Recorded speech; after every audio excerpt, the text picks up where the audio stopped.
So I still haven't done Polyphemus on Chimps Mode, and that's what we're going to be doing today, but I'm going to try and put a little bit of a twist to it. We're only going to be using the eye to place our towers. Now, even though the eye kind of limits us in the towers that we're able to use, it also provides some benefits. Like, for example, one of the buffs is a discount buff, and so what we can do is, even though the sub costs $350 and we started with $650, now we have $350 left over after we've placed one of the subs. So that means that we only paid $300 for one of them. That's because the eye works in a very interesting way. So if you guys don't know, I'm going to explain everything that's happening. But basically, there are 3 icons above each tower, and each of the 3 icons represents different buffs. So one is the attack speed buff, it's the jungle drums buff that you get from the village, it's completely identical. The other one is a discount buff that we just used, and the last one is a camo. So each tower that's placed inside of the eye is going to have camo detection. And that's probably the best one out of all 3, I'm going to be honest, because if we're only using the eye and we're not allowed to place towers outside, that means that we were not going to have to rely on things like the decamo subs or something like a village, right? Because we can't even place it in the first place. As you guys have noticed, there's this Roman numeral which represents the number 6, and what this means is that on each round that ends with the number 6, can I get Pat right here in the middle? No.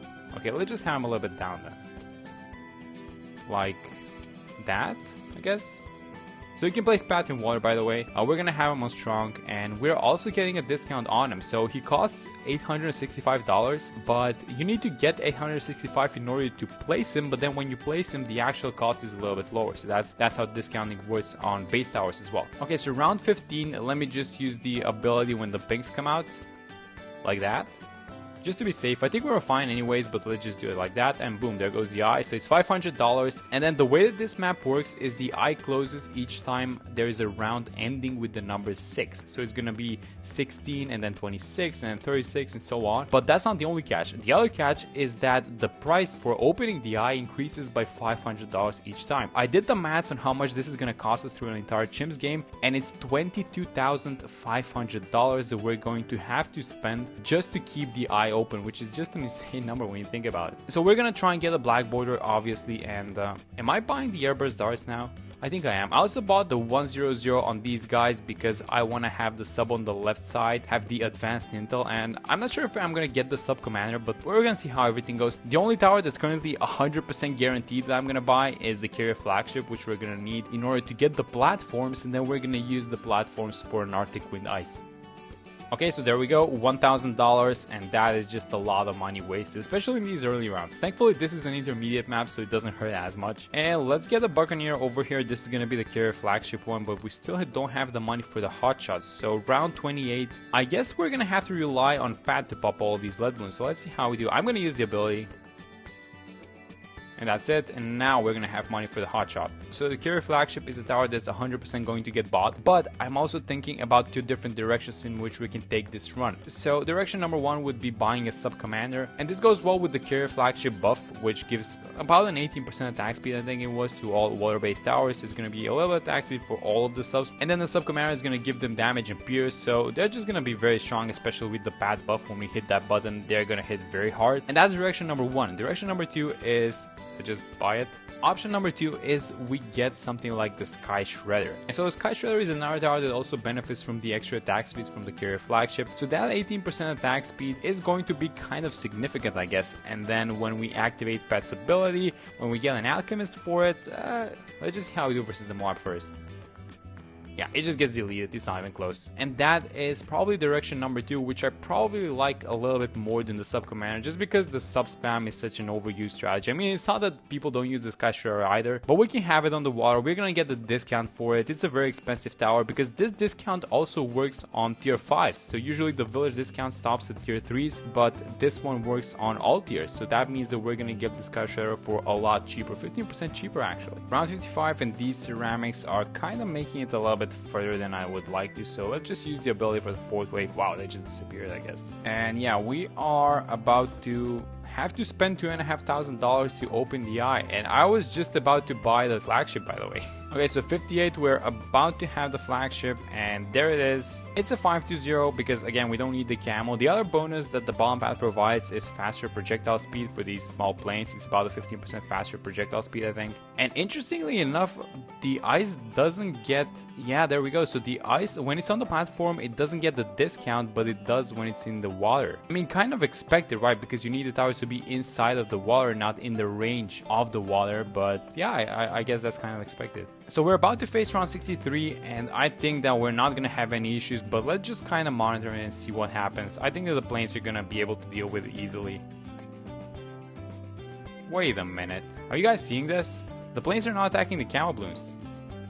The camos are getting attacked when they come into the range of the subs and basically all the towers. 63 is a joke, by the way, but that's a huge bug because these planes, they can pop lead balloons, but they're not going to be able to attack DDTs later on, I guess. They're not even going to be able to attack the camo wave on 78 now that I think about it. So sub towers that are inside of the eye don't get the camo, and that probably means that they don't, let's just buy this. That probably means that they don't even get the other buffs, right? So they're not even getting the attack speed buff at this point. So that means that we're gonna have to 100% buy the Sky Shredder. I mean, at least that thing is gonna have the flagship buff, right? Okay, so round 74, let's start getting ready for the Sky Shredder. So it's gonna have the bonuses, but let's buy the Arctic Wind first on this top platform. Let me just see if I can fit a village here first. So no village up top. Oh, I saw it. So we can have a village. Okay, that's good.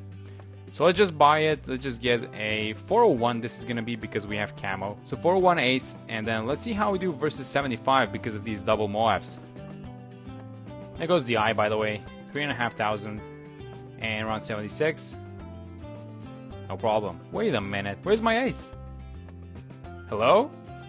Is that another bug that I just discovered? And the money's gone, right? They didn't refund us. So if you have a tower placed on the Arctic Wind Ice, that means that that tower, whenever the eye closes and then you reopen the eye, it means that the tower is gone forever. I mean, this complicates things a little bit, right? Because I was still planning on buying something like a village, like alchemists and then stuff like that. Maybe some glue gunners, maybe some boomerangs. Okay, so here's what I'm gonna do. I just got the 240 glue strike. We're gonna try and fix the DDT problem by getting a glue storm eventually. Maybe we can buy some towers after the last close, after round 96. Wow, these bugs are so annoying actually. So the small planes are not going to do any damage to DDTs, which is not a lot, but it's still some damage that we're missing. And now his tower is disappearing, which limits our ability to place water-based towers on the Arctic Wind Ice, which probably also means that we bought the Arctic Wind Ice for nothing. And here comes round 90, the first DDTs. We're gonna have to use the glue strike.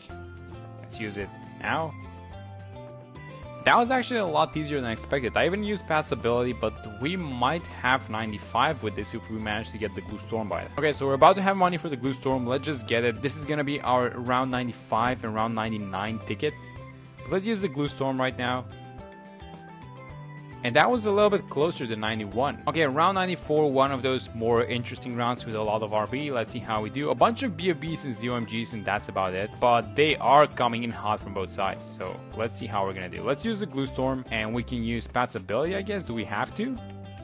Let's use the grab, which I probably shouldn't have done, honestly. And I think we're gonna have to blast with...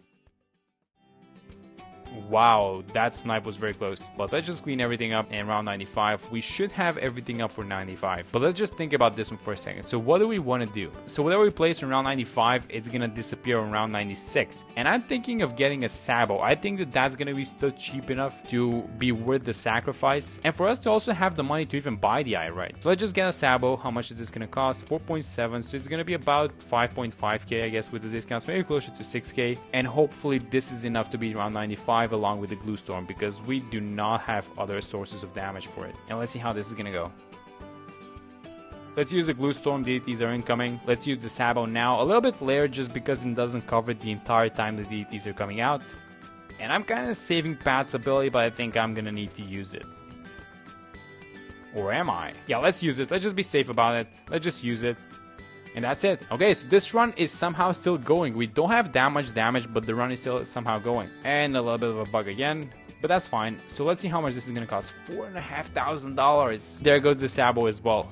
This bug has currently cost us, I think, what is it, like $10,000 at this point, plus the $22,500 that we spent on the eye. Okay, so I guess we're gonna have to buy the Copium Towers. We're getting the 204 boomers. I mean, we're missing a bunch of damage. We're missing everything, but there are no more eye closes, which means that we can now place land towers in the space that we have, which is not a lot of space. So I'm just gonna go ahead with these Copium Towers. I'm gonna buy a 204 boomer, maybe get one more, and then we'll see what we do later on. Okay, let me try and find a space for this Spike Factory again. I don't think there is anything available. I mean, it's just such a tight space at this point, but I feel like we have to buy it now because we need the cooldown for 99, right? I mean, we can place a glue gunner, but then again, do we want to have a glue gunner? Because there's so many things left to buy. We still need money for the first strike. I think this is the most effective way to spend our money at this point. It's just a 013 glue. Let's see what happens. So glue storm right now. I'm gonna use Pat's ability just so we have it back on cooldown.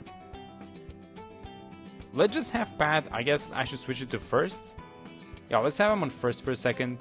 Let's use the glue storm again, and this is... it's very tight. It's looking super tight. If we get Pat's ability up, we might be able to clean this up. No, they're leaking up top.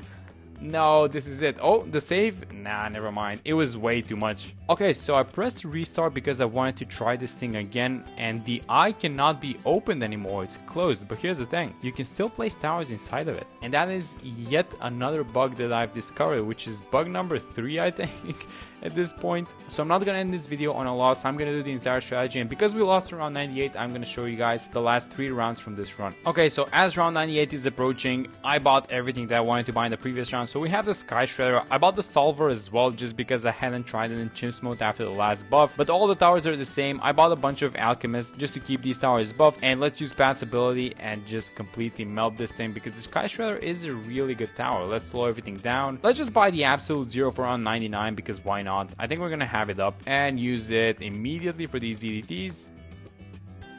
And there it is, round 100. So everything that I wanted to buy in the previous run, I got it in this one. So 2 Alchemists, the Sky Shredder, the Bloom Solver, the Sabo. And basically, I even tried placing them in the same spots. So here it is, round 100. Let's just use all of the abilities. Let's grab one of these UMGs.